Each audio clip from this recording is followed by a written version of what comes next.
सिंध में गवर्नर राज नहीं लगाया जा रहा। वज़ीर आज़म इमरान खान ने फैसला सुना दिया। काबीना इजलास में वज़ीर आज़म को गवर्नर राज की समरी पेश की गई तो सिवाय दो वज़रा के सबने इख्तलाफ किया, जिस पर वज़ीर आज़म ने गवर्नर राज ना लगाने का फैसला सुनाते हुए मामले पर मजीद गौर की हिदायत कर दी। इजलास में मुनहरिफ अरकान के खिलाफ कानूनी कार्रवाई का फैसला किया गया। वज़ीर आज़म ने कहा कि जो मर्जी कर लें, -1 किसी सूरत कबूल नहीं किया जा सकता।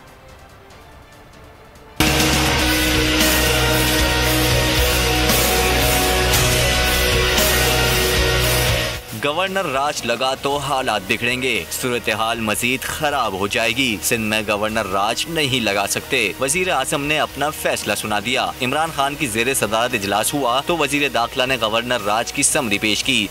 बेशतर अरकान ने गवर्नर राज की मुखालफत की, जबकि शेख रशीद समेत 2 वज़रा हिमायत में थे। वजीर आजम ने अक्सरियत राय सामने रखते हुए सिंध में गवर्नर राज ना लगाने का फैसला किया और मामले पर मजीद गौर की हिदायत कर दी। वजीर खारजा शाह महमूद कुरैशी ने वजाहत दी कि सिंध में गवर्नर राज नहीं लगाया जा रहा, और वो है सिंध में गवर्नर रूल के निफाज की। एक जुमले में ऐसा कोई इरादा न था न है, और इस पर भी तबादला ख्याल हुआ और सबकी राय ये है कि इसकी जरूरत ही नहीं है।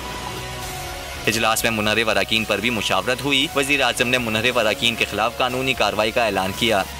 इमरान खान ने कहा, मुनहरिफ अरकान के खिलाफ ऐसे इकदाम करेंगे, आइंदा किसी को हॉर्स ट्रेडिंग की जरूरत नहीं होगी। ये जितना पैसा लगा लें, इनका मुकाबला करूंगा। ये -1 चाहते हैं, ऐसा किसी सूरत नहीं होगा। वजीर आजम इमरान खान ने अपोजिशन की तमाम जमातों का डट कर मुकाबला करने का ऐलान किया और एक बार फिर वाज़ेह किया कि 27 मार्च के जलसे में कौम तब्दीली के साथ सब्सक्राइब करें और बेल दबाएं ताकि कोई खबर रह न जाए।